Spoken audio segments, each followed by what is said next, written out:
going on? Welcome to the Cornerstone Worship Podcast. I am your host, Jithin, and joining me today is our other co-host, Thalia. Thank you so much for coming out tonight. So in today's podcast, we just want to speak to you guys on three things that can immediately affect your worship team if you start implementing them today. And so those three things are communication, expectations, and preparation. Yes. So starting off right from the jump is communication. How do you feel that's important for a worship leader? Like everyone says, communication is key. I think it's cliche, but it's very important and very valid of a point. Yeah, of course. So one big thing that we did when we were leading is constantly communicating with the team throughout the week. One part was in preparation for Thursdays, so communicating what the songs will be, who's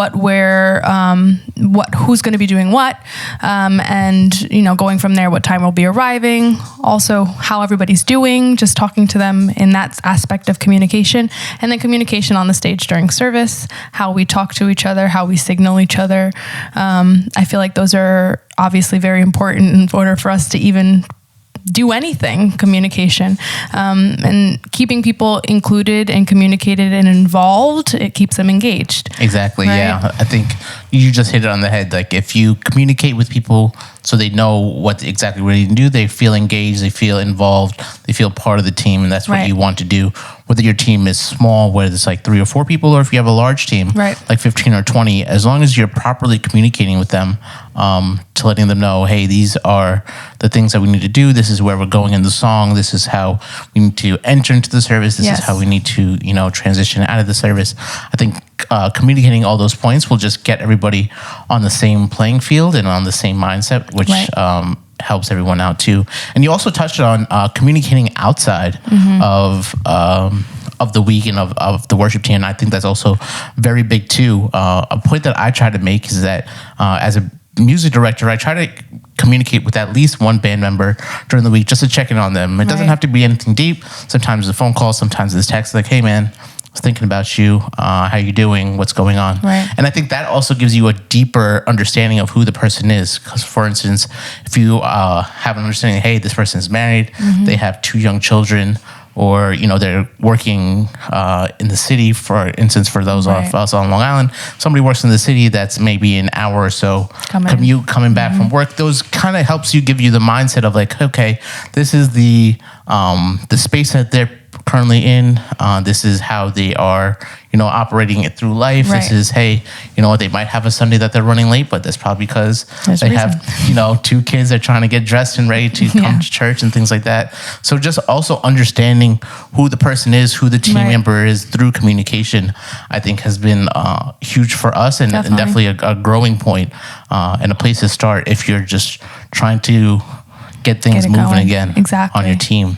The second thing is expectations is definitely a large part of setting up a strong team.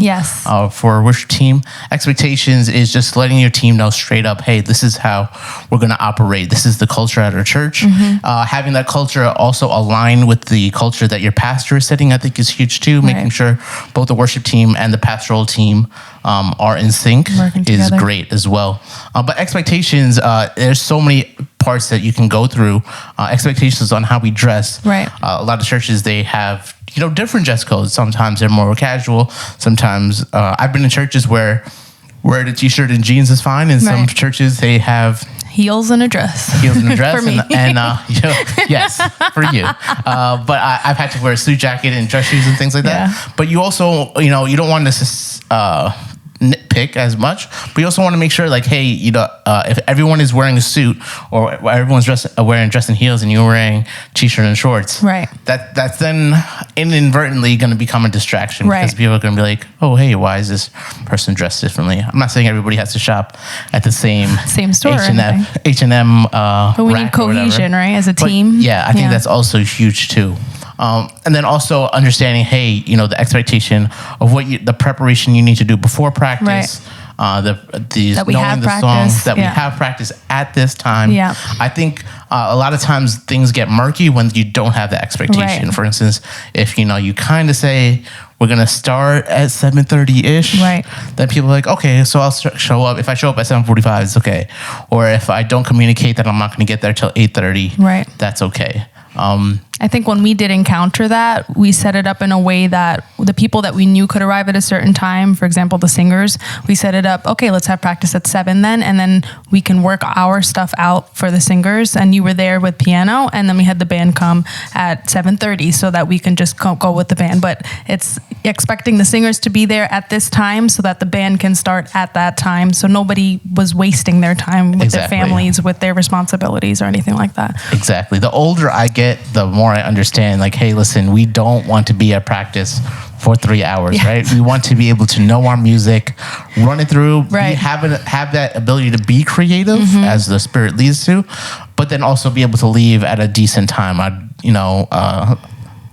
Some people have kids that need to be tucked into bed. Some people have work at early in the morning, or maybe even at night. I've had people who've had to work a night shift, coming right out of practice, and so they have to be like, hey, we have to get this thing going. Definitely. I have to go into work. Yeah.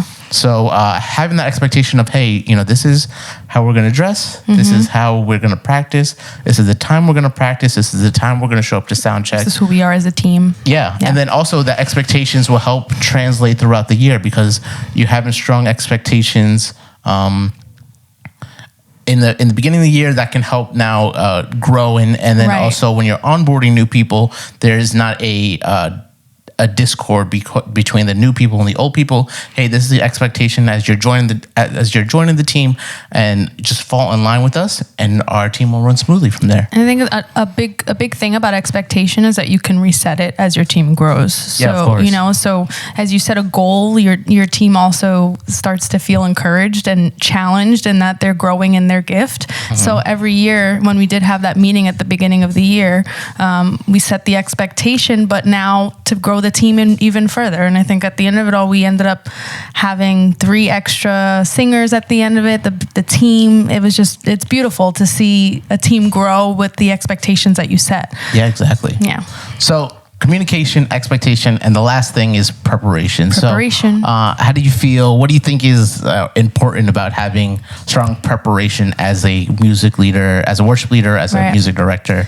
Well, it definitely leans into the whole practice thing, right? So if we're preparing what we, as a worship leader, ahead of time, so we know we're picking out our songs, we would try to pick out songs at least 2 weeks to 4 weeks ahead of time when we would set the schedule for the singers and the band members who'd be on for that Sunday. We picked the songs, so knowing what songs it was we were choosing, we would know who we had available for those days, and we would say, okay, so this person's going to be assigned to singing this part, this person's going to lead this song. So we would break it down for every coming week. So this song, we have this person leading it, everybody's going to sing at this point. I would even type up the lyrics, use bold and underline parts, just so people can see, hey, I'm singing here, I'm doing a harmony here. People would get assigned ahead of time. So preparation is such a big part of moving practice along. Yeah, of course. And the worship leader needing to be prepared. And I know that was huge for you as far as practices go too. Yeah, as far as being the musical director, of course I needed to know my part, playing the piano and stuff like that. But it was big for me to know, listening through the song, listening to know, where's the guitar solo, where's the intro, what are the drums doing? Because, as you become a musical and as you develop, you understand, the drums play differently, in the verse versus the chorus versus the bridge. And how do you build and how do you transition even through songs? That takes time outside of the weekly practice. Learning each instrument's part is huge. And you don't have to know the instrument itself. Right. I know there's plenty of music directors and worship leaders that can play every instrument. And if that's you, God bless you. I can play maybe 1.5 instruments. I can sing. That's it. but with that, just even if you were only able to sing, just understanding, hey, the drums are changing from here to here. Right. So, reminding your drummer or understanding like, hey, this is how the song is transitioning. That preparation you're doing beforehand is so crucial to do. And then also I think even setting the example, trying to even get there earlier before the rest of the team there. Make sure, hey, all the waters are out. Make sure all the music is out if you're using music. Making sure things are connected. Right. I think a lot of times or in the church that we were at together for a little bit, we had bands that were constantly changing between musicians. Sometimes we had a different guitar player, different drum player. So for instance, we had a drummer. One Sunday they would play lefty, and our other drummer, they played righty. Switch it over. Mm-hmm. And so I pretend to be a drummer. I'm not that good at playing drums at all anymore, at least. But at least what I would do is, I know our drummer is coming straight from work. He's still got his work scrubs on because he was in healthcare or whatever. And so at least what I can do is, if I can move the drums from righty to lefty or lefty to righty, that saves him another 10 minutes. Yeah, definitely. Just for preparation to get his set up, so people aren't waiting on the band and the vocals, and we can just that little extra thing. Yes. I feel like as you do as a music leader, as a worship director, or as a music director, can really just help gel the team a little better. That makes the practice go smoother. Right. And then again, the same thing that we've been kind of saying is getting out on time so that we can get back home. I think you said something really important, though. It's that we set the example. So I think that extra preparation that we put into it will encourage the team to be like, okay, I should know my part, because my leader is getting all of this set up, even going the extra mile, leaving waters out, changing the drum kit for me. I should come prepared and ready to do what we have to do tonight. Yeah, it's part of the calling. It's it's not about just being on the stage and having the light on you and stuff like that. It's doing those little things, doing the things to make sure that your team is prepared, that they're being noticed, that they're being loved upon, that they're also being seen more than just a singer or a musician. I think those things can just automatically get your team gelling and moving in the right direction. Yeah, 100%. So just to recap, the three things we feel that can really help push your team to the next level would be communication, expectation, and preparation. Yep. That's it for this podcast. If you have any questions, reach out to us, and we'll hope to talk to you soon. Take care. See you guys.